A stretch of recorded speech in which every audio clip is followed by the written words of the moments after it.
করতে পারে, কিন্তু দেখা যায় যে যারা নিটে জব করে, কম্পোজিট মিলে জব করে, তাদের ক্ষেত্রে দেখা নিটের ক্ষেত্রে একটু আলাদাভাবে কস্টিং করতে হয়। যেমন ওদের উইভিং থেকে শুরু করে নিটিং, ডাইং, একটা ফেব্রিক বানাইতে যাবতীয় প্রসেসটাই তার জানতে হয়। তো এটাই হচ্ছে নিটের ক্ষেত্রে একটু আলাদা। নিটের ক্ষেত্রে আপনার হচ্ছে ইয়ার্ন প্রাইস জানতে হয়, এবং ইয়ার্ন থেকে শুরু করে ফেব্রিক পর্যন্ত বানাইতে যাবতীয় কস্টিং যেটা প্রয়োজন, সেই জিনিসটা জানার মাধ্যমে আপনাকে এই ফেব্রিকের প্রসেসটা একটু আলাদাভাবে জানতে হয়। এটাই হচ্ছে নিট গার্মেন্টস এর, নিট মার্চেন্ডাইজিং এর জন্য এটা ডিফারেন্স থাকে।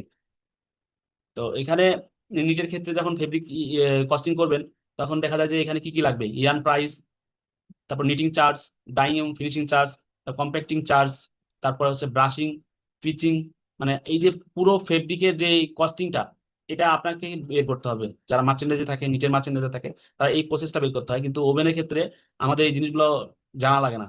কিন্তু নিটের ক্ষেত্রে এই জিনিসগুলো জানা লাগে। যারা কম্পোজিট মিলে জব করে, মার্চেন্ডাইজিং করে, তারা এই পুরো প্রসেসটাই তারা সব সময় আপডেট থাকে, এবং মিটিং এর আপডেট, ইয়ানের প্রাইস কত, সব সময় এই জিনিসগুলো মাথায় রাখতে হয়। নিটের ক্ষেত্রে এটাই ডিফারেন্ট।